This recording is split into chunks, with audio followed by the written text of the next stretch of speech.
and get going. So hello everyone, we've got another Connect and Share for you. It's number 106 of our series, and I'm Laurie Mode. I am the CEO of Outdoors New South Wales and ACT. This morning's going to be a little bit different. We've got an industry newsletter coming out very soon on all things. So I'm not going to run through everything that we need to update you on because that'll be on your newsletter. So I thought I'd give you a bit of an update on what happened this week. We had the Parks and Leisure Australia conference, which was up in Lismore, which was great to be up there. So I thought I'll give you a bit of a brief on that. But before we jump into that, I just want to acknowledge the traditional owners of the lands in which we all meet today and pay my respects to elders past and present, and voluntarily acknowledge the work that they have done in caring for our country and understanding our country. And we hope that we all take something from that understanding and apply it in our own way when we deal with our customers on the lands. So let me jump into this week. So as I say, we had it in Lismore. And it was great that we could bring that event to Lismore. It's the first event or conference that they've had there since the floods earlier this year. And the devastation is still very, very evident. It's really sad to see how many people were impacted, the businesses that were impacted. And overall, I think anything that we can collectively do for Lismore certainly will be worth a lot. We had Parks and Leisure Australia, New South Wales ACT organised a lovely famil down to one of the parks, and the collective skills and experience that was at the conference looked at what they could do in developing that park back for them. So there's going to be a bit of a legacy project by PLA, which is just great to see. But there were some great topics, great content over the course of the couple of days. Great discussions on getting more people outdoors more often, more active, and right down our alley. I did present myself, and that was on our Outdoor Kids program, so the Active Outdoor Kids program. So I thought I'd just run you quickly through it before I hand over to our speaker for today. And look, most of this, I'll skip through this really, really quickly, but I just reiterated that we're the peak body for the 4 areas of recreation, education, adventure therapy, and adventure tourism. I talked about the value, and I think there's a lot of people that are in the parks and leisure space that don't really see the connection to us. And I think this reiterated that connection quite nicely. So that was good opportunity to do that. Reiterating obviously our vision and our mission as an organisation, but also looking at what we actually provide in our individual focus on our leaders and professionals network, but also and the businesses. Talked about our values and how important value setting is in the environment for any business in connecting with your audience and emphasising the opportunities that come from that. And certainly one thing that I'm continually proud about is our team, and Helen's on screen as well, that we have the passion behind these results. And I think that's what drives a lot of the content and innovation that we provide the industry. But certainly that open, consistent communication is a huge value of ours, as well as that integrity and agility to respond. You guys know this, it's about our internal customers and our external customers and who we work with. But one thing I thought I'd reiterate at the conference is how we work with industry and the broader community. So looking at the 4 areas of advocacy, promotion, education, and connection. And of course, when we're advocating for business and for individuals. We're promoting, so getting people out and active and experiencing the outdoors. The education component is quite diverse. It's everything from one-on-one business support right through to building sustainable practices and looking at activity safe opportunities. And how do we build that knowledge of activity safe through the AAAS and the good practice guides? and the connection, of course, which is exactly what the Connect and Shares are all about, and making sure that we combine voice, we collaborate where we possibly can, and look at programs to connect, which is exactly what Helen's doing with the Active Outdoor Kids program. So I did reiterate that we use the data from Active Kids vouchers, and what we're trying to do is drive the response of our program into this sustainable opportunity that the Office of Sport have. But it's really disheartening to see the take up is still really low. So we're playing a role in trying to get that take up a lot better. Obviously, COVID did get in the way to a certain degree, and I'm really dying to see what the 22 stats are going to be from Sprinter Group. But I think this is showing that there is a huge gap in getting kids to take up $100 free to put into active programs. So yeah, the more we can promote that, the better that these kids are going to have opportunities. And it was really emphasised in the Sprinter report that kids who used an increased activity was about 6 months in addition to what they were doing before. So the program is working. Kids were less likely to feel lonely and happier. So again, it's just re-emphasising those outcomes. The big gap areas still exist in some of the local government areas, and you might see that, some of those areas should not have gaps. They should really be part of the program, in particular the higher population ones. But the biggest gap that we see from obviously Outdoors New South Wales and ACT is the active recreation gap. Most of their take up, and actually 90% nearly of the take up of these programs, are sport based. So it's your netball, it's your soccer, it's dance. It is not actually in a lot of our activities. So we see the Active Outdoor Kids program as a great way to get our operators seeing that this is an opportunity for them to engage, but also kids to engage in these activities. So we used the content from the South Coast pilots the Office of Sport ran, and we collaborated with the Department of Education and our members, and even activity providers that aren't our members, to see what could be done. And then obviously engaging in that local community about who can partake in that. So we've run a couple already, but we've got 12 locations where rolling these out right across New South Wales, getting another 1,000 kids more active. And the whole program revolves around a 4-week taster after school program, and then it's got a camp at the end, which is obviously where we really start instilling some great skills in these kids, but they get a chance to really celebrate what they've done over that 4-week program. The beautiful thing is we've adapted the program to the location that we're running it. So for example, in Portland, they've got some great facilities, outdoor facilities that will be able to be used there. In Port Macquarie, we had that beautiful facility called the Surf. So we use that in a surfing program. So it's been a great way to really amend to the location. But the outcomes are that we're getting more providers into the Office of Sport Active Kids program. We're researching the effect of this program on the youth. So when they come in to when they leave this program, what is that difference? Showing the community that sport's not the only opportunity. We know that, but we've got to get that awareness better, and providing a package that could be rolled out in other areas and other programs. So we've got a bit of a formula now that we know is working. And the best part about it, from my perspective, is that triple bottom line.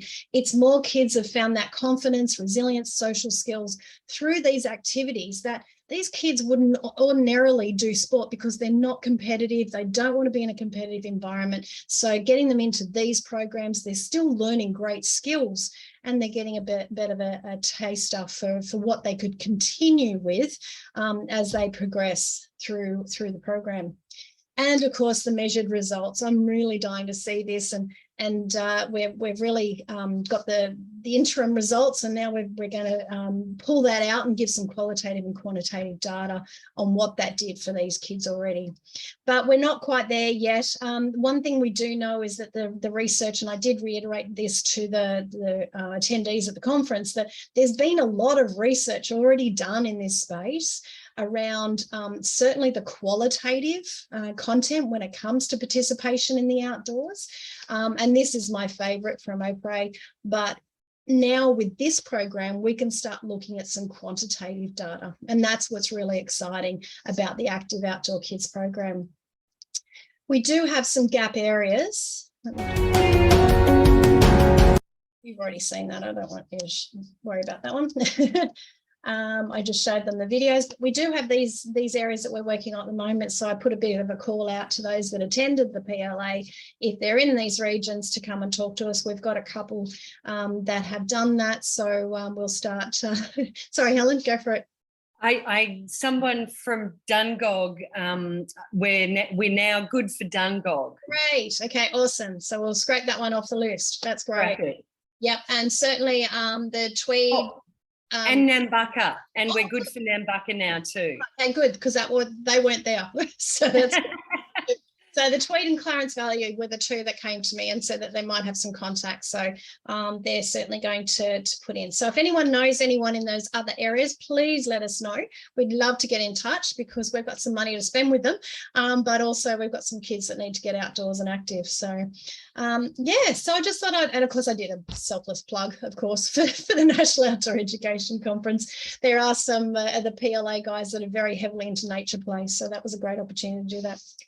So that was pretty much the presentation that I gave. As I say, it had a good reception. I think people started to understand where we fit as a collaboration. And it's just good that we're in that space, as well as networking across all different areas of the industry. Happy to take any questions on any of that, but I thought that was helpful for you to get a bit of a feel. Obviously, I didn't do it in that lightning speed, but it gives you a bit of an idea of what we presented. Laurie, how do you promote to get the kids, like to notify the families and to have the kids wanting to do the outdoor activities that you've got in your program? Great question, Dee. Do you want to answer that, Helen? Sure. So we've got a website, a section on the website which has all the information that providers and students need. And then we also provide flyers and Facebook tiles so that the providers can distribute the information to the students. Okay. And we try and sort of link the providers with the schools as well. So that, yeah, and the flyers, they've got QR codes and things like that. So students can just kind of click onto it and it gives all the information, all the registration information, and kind of they fill it all out all automatically, basically. Mm. Yes, and the partnership with the schools is the key. So as I said, we liaise with the Department of Education in the very early stage. So then we worked with the regional people, and as Helen identified, when you go in, we actually work with the school that's relevant for that lower socioeconomic or affected by bushfire area, which is what the program was all about. And the school would very actively get involved in that promotion. Yeah, okay. I mentioned because I noticed some of the suburbs that you had on the list. Some of them are like Metro Sydney, like Cumberland local government area, and I'm thinking these kids here, you know, there's so many opportunities for them to get involved. But one marketing portal I found effective, like for our foundation, is using the councils. Yes. So the councils release newsletters to the schools, and then when there's, you know, information on there that says this is a, you know, funded program or whatever, then the schools are quite happy to look into that more and then share that in the school newsletter, which is great then to access parents. Yeah, absolutely. So that one you're referring to, those councils, was the Active Kids program, which is the Officer Sport program. So that's the right. Okay. That final list is the one that we work on, which is the regional area. Yeah. But yeah, okay, you're right. And that is a great resource, actually, working with councils in that resource. I remember even when I was at a council, we had exactly that. We had a newsletter that used to go out to all the schools about what they needed to know. Yeah. So no, that was cool. Yeah, absolutely. Yeah. No, but I love where you've shared you know, the research you're looking into and the stats, because you're spot on in how activity helps children's mental health, and obviously, you know, in alignment with their physical health, which is what we promote, you know, when we do our school programs, because it's just so important for children to move their body. And I think because of lockdown and COVID and everyone's just on a screen all day, it's so destructive to that little mind. And we just want to get them to get back out. So absolutely. Yeah. I have to say that was the theme of the whole PLA conference. It was a lot around we're doing well, but we're not doing well. So it's sort of, you know, we're getting into places and we're communicating, but the figures aren't going up.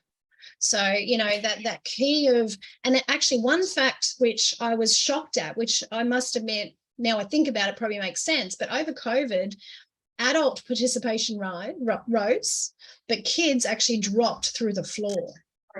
So, you know, now we've got to try to, well, we want to keep the adults there, but, you know, lift the youth back up into that space. But that's why we're seeing the mental health issues. And what a great segue to your presentation, Dee. Absolutely. So I'll hand over to you. Thank you. So just so that you know, Charlene has messaged me. Charlene is commuting. She's in a black spot. She can't actually stop. The internet doesn't connect, so she apologizes. But if you just give me a minute, let me launch, and then I can introduce myself formally to everybody. Yep. Totally fine. You should have access now, so it should all be good. There we go. Okay, gotcha. And then I'll just do slideshow. Aren't we all getting good at this now? I remember an episode. Oh my God, it's our bread and butter. What are we doing? But I'm not going to lie, you can definitely get Zoom fatigue when you're just on this so many hours of a day. Absolutely. But in any case, let me introduce myself. So hello, everybody. My name is Dee Raquel Joma. I'm the founder and executive director of the Be Unstoppable Foundation. My other business is actually Be Unstoppable Coaching. So I've ran a coaching organization for over a decade. And as a result of COVID, the mindset around helping people with mental health, both adults and kids, just rose to the top, just in relation to what was going on and the impact of COVID on even my clients and my business, with clients closing down and, you know, people being let go and, you know, so much drama, which you all are aware of. So I put together a board of directors and we set up the charity, you know, going through all the processes and protocols. So everything was great from then. And we've been running positive mental health programs since 2020. So what I'd like to do is introduce you to the foundation and just to give you an overview of, you know, why we got set up and what we do, and then how we're actually now connected with Outdoors New South Wales and ACT with Laurie's support, which is really great, on a program we're running right now together. So let me go through this first. So the Be Unstoppable Foundation runs programs for adults and kids. So at the moment, we have an Unstoppable Kids program, which we deliver in schools targeted to teenagers or more so high school. So they can be from age 12, so from year 7. We target 7 to 10 because grade 11 and 12 are a little busy with HSE. So that's our group at the moment. And we're in the midst right now, so term 3 of school, we're running 4 simultaneous high school programs, of which we have 570 kids in our programs. So it's really, really big. It's fantastic. I'll go through and I'll explain how the program rollout is and what's involved as we go along. So let's just introduce the foundation as a whole. Our purpose is essentially the cultivation of positive mental health. So to have people understand what is mental health and what do I do that's within my control to take care of my mental health so that I can be along the line of positive mental health and developmental strength. So that our charity offers support by way of counselling services, coaching services for individuals who need that additional support. Our primary purpose is education. All of our programs are education based, whether they are for adults or kids. And then ideally, you know, participants activate what they're learning and the support and apply it throughout their lives. So why do we have a problem with mental health? Because there's not enough education around mental health. It's, you know, it's a sad truth, but that's the fact. There's a lot of misunderstanding of what mental health actually is, how to control it. And unfortunately, due to the media and how they portray, this person has schizophrenia. So what do they have? A mental health problem. That's wrong. This person has some sort of disorder. They have a mental health problem. Also wrong. What these people have are mental illnesses. So people are confusing mental health and mental illness, and all of a sudden in their mindset, they're like, oh, I can't talk about this. I'm going to be judged. The whole stigma around I'm too weak. I can't ask for help. It's quite intense in adults, especially men more so than women, but in children, it's across the board.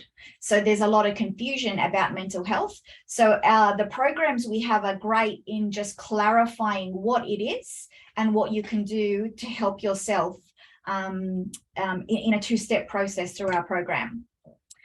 The cause of it all is the stigma, like I said, the fear of talking about mental health, the fear of judgment.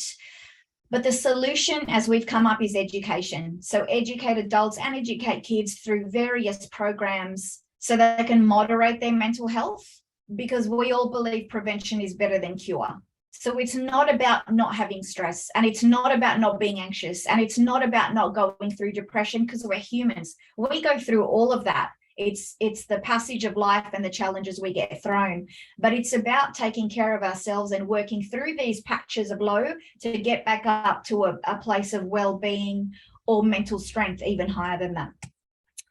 So an overview of what we do. So these are some stats. They're very sad, and these stats are even pre-COVID. So half of Australians suffer from adverse mental health being stress, anxiety, and depression. There is I can make a fairly safe assumption that through the past 3 years, almost every single Aussie has experienced a sense of adverse mental health through what we've just gone through. The impact on children is significant. So, hence, us working together. So I love that you've got a kids program and you're really engaged in getting the kids active to do this. 1 in 7 Australians experience depression. It's really high. So, again, and this is something people just don't talk about. 20% of people take time off work due to stress or depression. A stat over that, about 35% of employed people do not disclose they're going through anything. So they just fight it through and go to work, because they're afraid of being judged, or they're afraid of what the repercussion could be if they say, something's going on for me, I'm not feeling too well. The stats are really, really high. 8 people die daily from suicide, and it's the leading cause of death for Australians 15 to 44. Wow. It's high. That is. Yes, it's high. Yeah, I'm blown away. 8 a day. 8 a day die from suicide. Since COVID, this figure has risen a little, probably not as much as we thought it was going to rise, but adverse mental health, so high level stress, high level anxiety, high level depression's gone up, but the suicide figure is not astronomically jumped, but it has risen a little bit. But the thing that's sad about this is 10% of young adults self-harm. Of the 10%, 40 will attempt suicide. So if you consider that, so we're talking, self-harming in young adults, so like 10, 11 to 8, through to 18, so, we're in around that age bracket. So, again, when a child gets to the point that they think this is all too much, I can't handle this anymore, I don't know what to do, my life is worthless, it's just, it's horrible. It's such a horrible thing. Like, we live in such a lucky country and our figures are this bad. So collectively, I think as, a community, doing things together to try and lessen these statistics is so, so important. So when we look at what we do, step 1 is education. What is adverse mental health? So it's a very clear distinction for participants in our program, both adults and kids. What is stress? How does it affect your brain? How does it affect your body? So they actually understand that something actually happens in us when we're stressed, which is why we have these outbursts outside and we don't know how to manage emotion and thought. What is anxiety? and to understand that stress, if not managed, becomes anxiety. So, which is why management of stress is vital. And then what is depression? Understanding the symptoms, what to look out for, and what to do so that we can manage all of these things. One of the key pieces in the programs we run is we normalize this, because I think it's important for people to understand that if you're having there's something traumatic happen and you've spiraled into depression, it's totally fine to feel that way, but just ask for help and do something about it. Don't live there forever. So it's being able to have the support and the education and the skill set to know, what can I do to help myself? It's the awareness. So people understand, what do I look out for? What are my symptoms? How can I help myself before it becomes, extremely bad or unmanageable for people where they need medication and they need other specialist care. And then treatment, talk therapy is so, so vital. Talk to people, whether it's best friend, parent, counselor, coach, whoever it is, psychologist, just so that you've got someone there that can support you through what you're trying to figure out what's going on. And then the content of our program is for prevention. It's the daily application of positive emotion, controlling self-talk, controlling thinking, getting outside, taking care of our body, doing all of that stuff that is so vital, because when we take care of our mindset, our mind takes care of our body. So it works together. I think the point of separation of physical health and mental health has to stop. It's got to become together. So when it's together, everything just works so much better for everybody. So what we want is we want to develop and activate positive mental health. And we do this through the building of resilience, for people to just have a legitimate fighting spirit within them. The development of significance. So these are all our self-learning, as in, self-confidence, self-worth, self-efficacy, all of the self things that are so important, because when we are confident within ourselves, we're more resilient. We tend to push through challenges more effectively. And then to have a proactive mindset in the sense of taking responsibility for my life, taking responsibility for my priorities. Participants develop a strengthened mindset through program learning, and then they learn to control emotions and behavior. So this is what people want ultimately. Doesn't matter if you're an adult or a kid. It's, happiness, well-being, to have a meaningful life, to do things that make you feel good. So these are our programs that we do, the mental health programs. In essence, when these programs were created, the foundation of them is based on science, research, and experience molded together. So I come from an education background of coaching, counseling, and positive psychology. So in the learning of everything from that, married with over a decade of coaching clients and working with different people, both adults and teens, the program was created for this. So it's very structured in what people learn. It's very tools and strategy orientated. So they learn a tool or a strategy along the way throughout the entire program. And so it's quite practical for people. But one of the key things that makes this so powerful is we teach people about their own psychology, so they understand themselves better. And it's so great because this is where we see so many breakthroughs in the participants when they go, oh my God, I see now, or, oh, and all those moments when it just clicks and that's what gives them empowerment. I'm like, if I understand me, I can make a decision to take care of me so much more. So in a nutshell, it's a 12-week program. We start with an overview of adverse mental health, and we begin the stages of positive mental health focused on controlling negative self-talk and working with what is within our control. Then we teach them about human needs and the effect on mental health and how to use this more effectively. We teach them about the forces that control thinking, emotions, and behavior, and then how to take control of the forces overall. So the forces are like, when, for example, a while ago, you might have had a car accident. And when you get in the car, your heart goes, oh my God, am I going to have another car accident? That's the forces, because that's when your life experience has put it in the filing drawer in your brain, And when you get into the car that's similar, the filing drawer in your brain opens and goes, look out. So it's getting people to understand the power of what our life experiences and how that actually impacts our mental health. And then we go through mental strength. So be significant first, be resilient. We do a whole topic on that. Be proactive, be connected about relationships and communication, be driven. So that's the big question. Why am I here? What's my purpose in life? And then be challenged, developing a growth mindset and getting out of our comfort zone. And at the very end of our programs for both adults and kids, we teach them goal setting so that they know, how do I set a goal? How do I break it down? And how do I use that?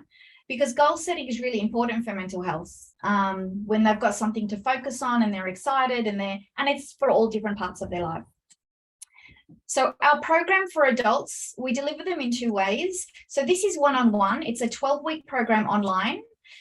The adult gets fortnightly one-on-one sessions with a counsellor or coach. And the program includes weekly learning content by email, supporting tools and worksheets, self-guided reflection, and personal support. Also, when they do one-on-one, there are videos, so they can watch some videos that support the content learning that they have. So it's wonderful because this is something that an adult can register for and work through at their own pace. Ideally that they would finish 1 week within the week, but if the client needs a little bit extra due to whatever's going on, it's totally fine. And we are quite adaptable to help that individual through that learning journey. Then we have group workshops, which a little bit ties into what we're going to do now, which I'll explain a bit later. So the group workshops is where we have 20 to 30 adults in a room, or we do these via Zoom. We have weekly facilitated 2 to 3 hour workshops, depending on the program and what we want to fit within the space. We have counselling available as an additional service if participants, raise their hand over and above and there's something that they are struggling with. The participants have a nice chunky manual. So the entire program content is in there, tools, resources, worksheets, it's all in there. And then practical strategies. So let's go with the kids now. The Unstoppable Kids is essentially an extracted version of the adult program, and then, with child appropriate examples and activities and things like that. So there's a lot of color and, things like that in the kids program to make it, suitable to someone from age 11 to age 16. This is, so again, we have the kids program online. So through COVID, when the children were in lockdown, we had a lot of parents register their teen in this program. And when I spoke to the family, for me, it was the engagement of family. So I'm like, mum or dad, please get involved, because the program content is just as valuable for you as adults as it is for your teen. And then you can support their learning. So this went for 10 weeks, same as the adults. They got fortnightly sessions with their counsellor or coach. And within that program, it's weekly content, supporting tools, videos, self-guided learning, and that personal support. The feedback we have had from this has been incredible in relation to the difference in the teen, even doing this at home. The other version of this is schools, which is what we're doing now, hence having 570 kids in one go, which is huge. Our school programs, so we normally take 100 plus. So we take the entire grade. So, there are some schools, the grade's about 130 in the form. Some of them have, like Parramatta High is ridiculous. It's 232 kids in grade 8. So we're doing all of them. So it's, we just accommodate to suit the school, but we want to make sure the entire grade is included and it's not just a selected few kids. Unstoppable Kids at School is run either over 10 weeks or over 14 weeks. Depending on school, the curriculum and then where they fit the program in. The 10-week program, we normally do 1.5 or to 2 hour sessions, so 2 periods.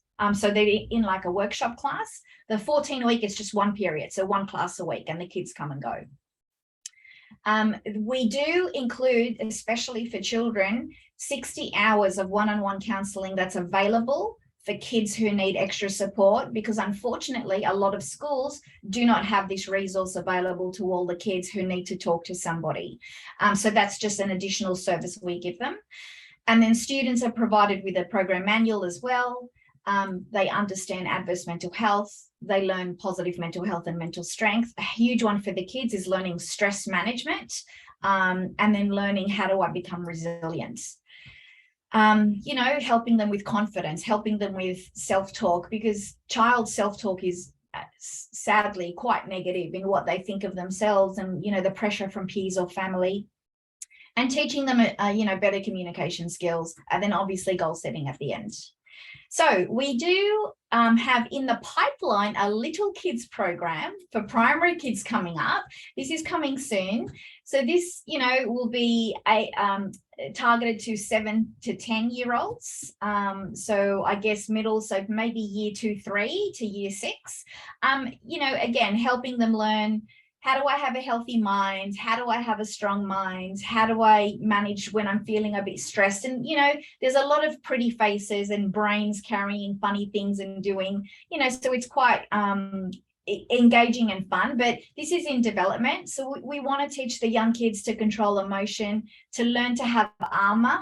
So, they're not so sensitive when, some other kid says something that's a little bit mean or something like that. And to help them develop confidence. So for little kids, and I'm a mum of a 6.5-year-old, so I know exactly the impact something like this has, like on my son.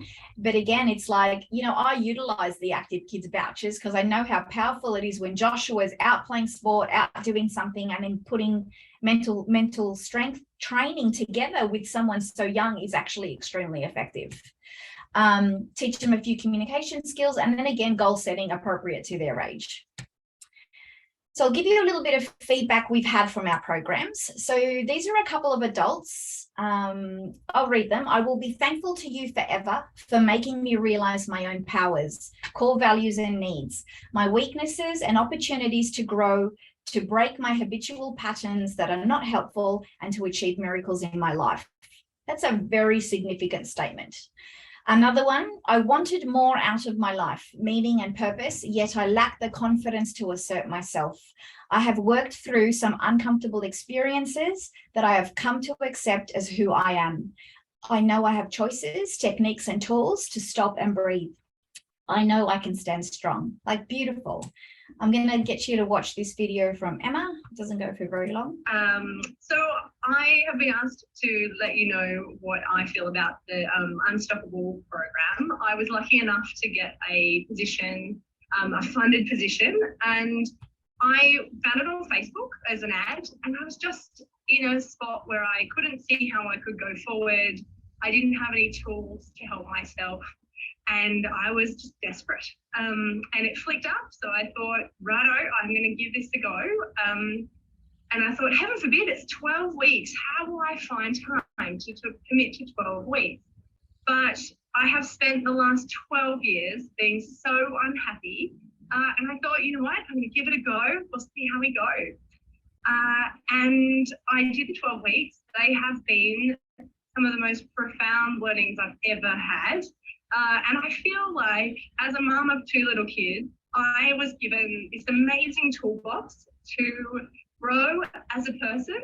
I would cry at the drop of a hat, and I'm still a very emotional person. But now I learned that that's okay. It's okay that I'm an emotional person. It's part of me, and it's a beautiful thing, and I can be happy about that.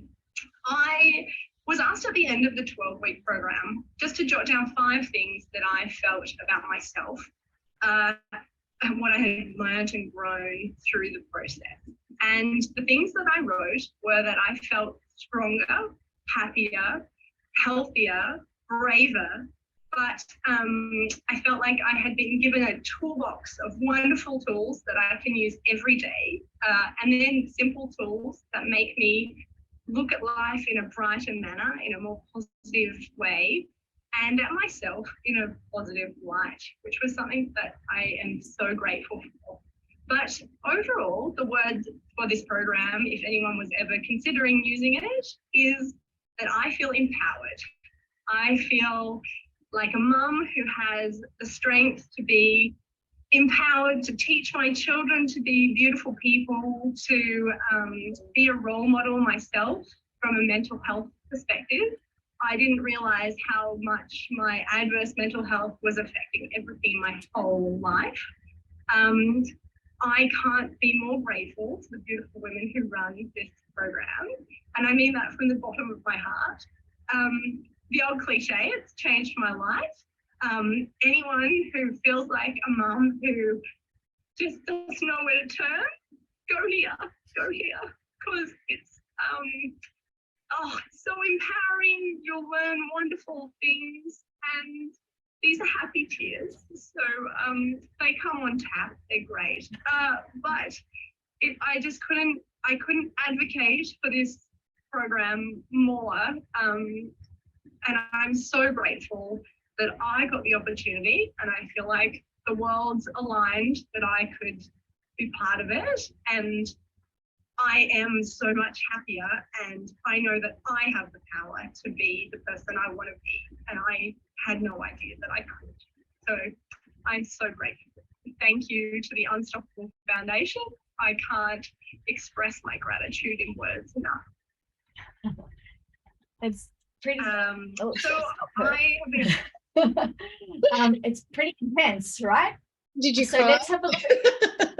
Every time I watch it, let's have a look from the kids' perspective. So, just from the deputy of the school, this program is invaluable to students because they could just see the change.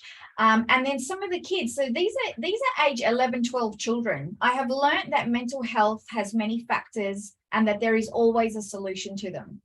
This program has taught me healthy self-talk and believing in myself. This program has helped me know that I can achieve much more than I think I can. I have learned that mental health is about controlling your mind. The best part of the program has been all the discussions to share problems without people judging. So this launches me to here.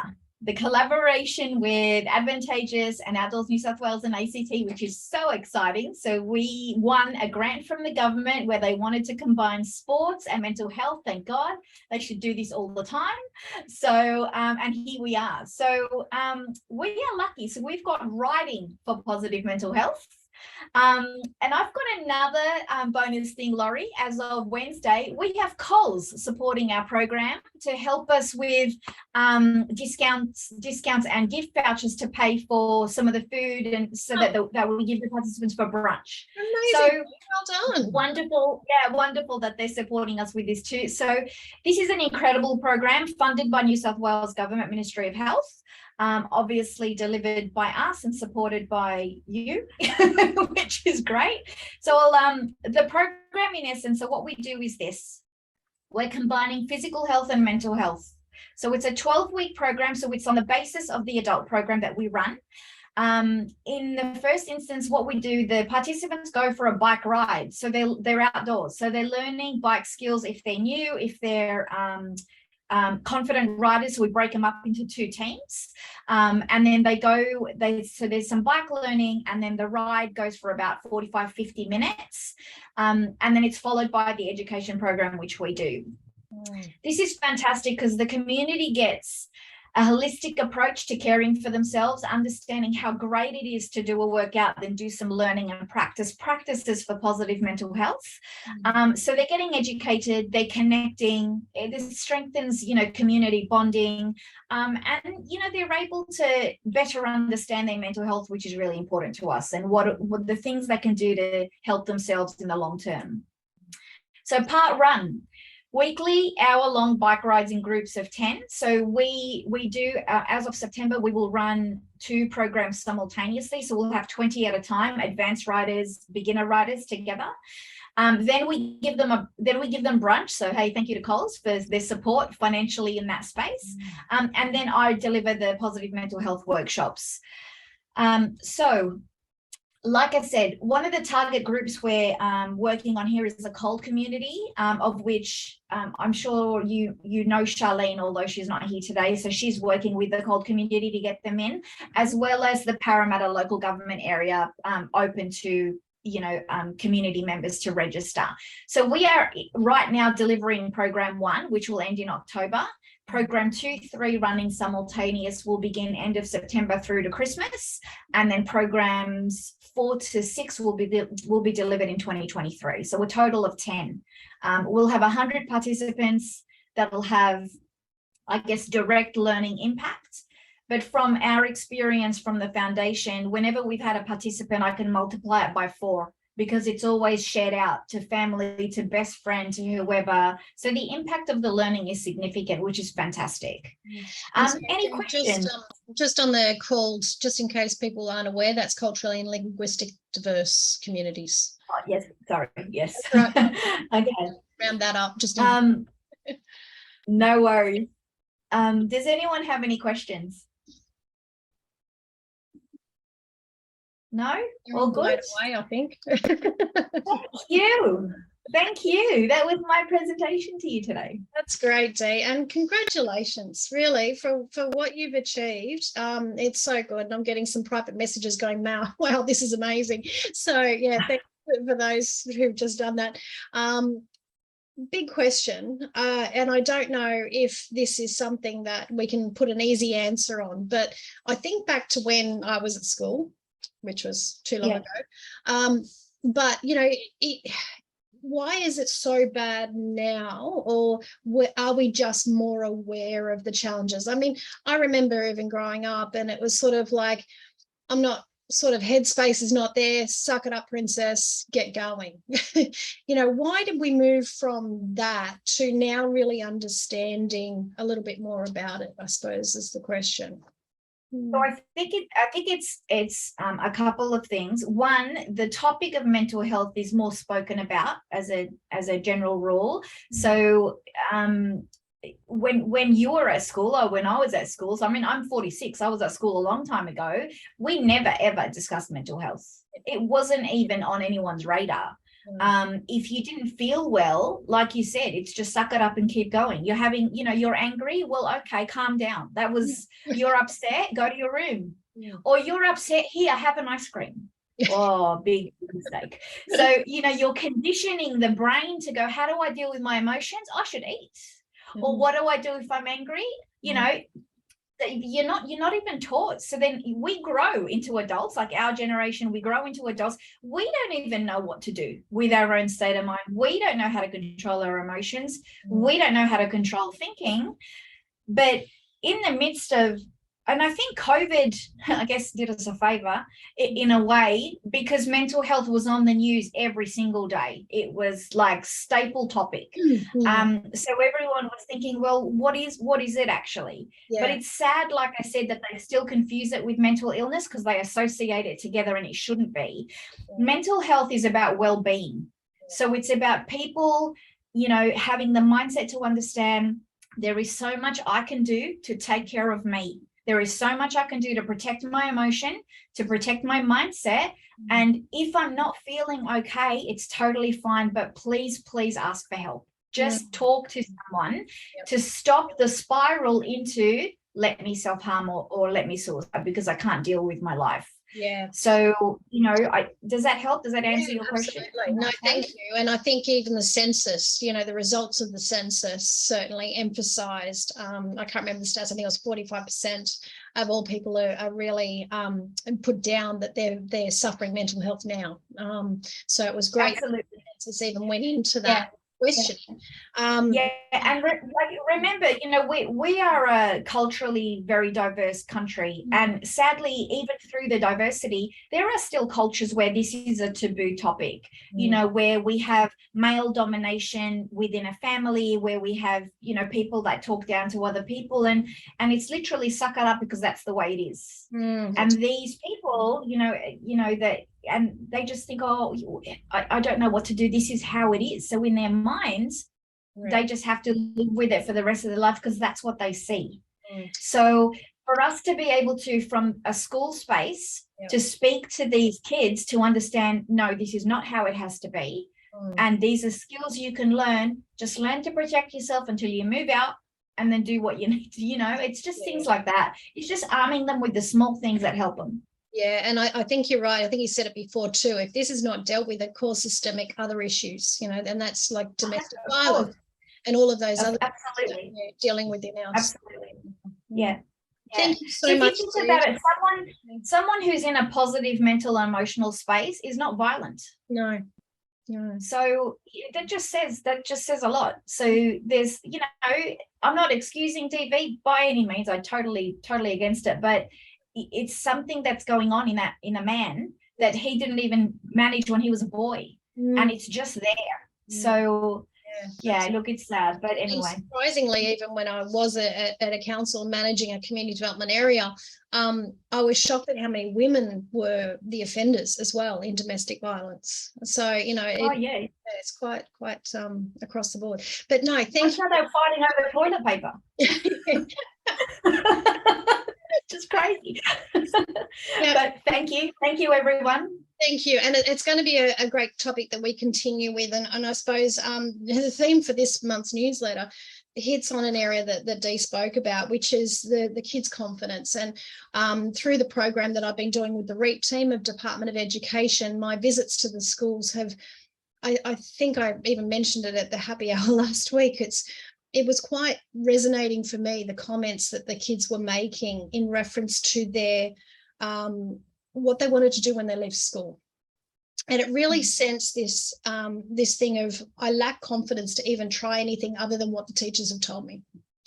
And it really hit me hard, because I'm looking at my daughter, who I'm encouraging to go to the world. You know, if you want to be Prime Minister, go for it, you know. And these kids, you know, when asked the question, what do you want to do when you leave school? I got the whole tone of it was, I'm only deserved of this. Right. And it wasn't anything, there was no confidence in that response at all. And it's just something that I think we all can play a role in. And I was speaking to someone today, and he said, you know, we've always got to strive for the next generation being better than the current generation. Otherwise, we're never going to be anywhere. And I think we've all right on board and really make that part of why we do what we do. Absolutely. Great. And it will continue in masterclass, which I've spoken to you all about. So the Outdoors New South Wales and ACT masterclass is the 24th and 25th of November down in Ulladulla. 2 intense days for our members. We will have a mental health first aider come along and give our industry some tools to take back, because we know that, okay, yes, we might have our own mental health challenges, but we are in the front of a lot of people that have mental health challenges that are participating in our programs. So we need to identify and assist where we can. And Dee, maybe you can come along too and help us with some of that. But I'll have to check dates. Sounds good. With the program. Oh my God, yeah. No, I'm not kidding. I'm facilitating every day from now until November. That's why you're doing such a wonderful job. It's intense. Yeah, it's intense. Amazing. And thanks again for coming along today. Yeah. A pleasure. Thank you. Lovely to see all of you on the call today. Hope you have a great weekend. Amazing. A reminder to everyone for next week, Helen's going to be taking the reins, because I've got to duck to Canberra and meet with a few people down there. So Helen will be introducing Skills Active, which is the New Zealand side of the vet system over there, and some of the challenges and opportunities that they've been looking at. So really good to share across the ditch and get that conversation going. So thanks to Helen for holding the fort there while I'm down in the ACT. So on that note, unless there's any questions, I will close the recording and we can have a chat more openly.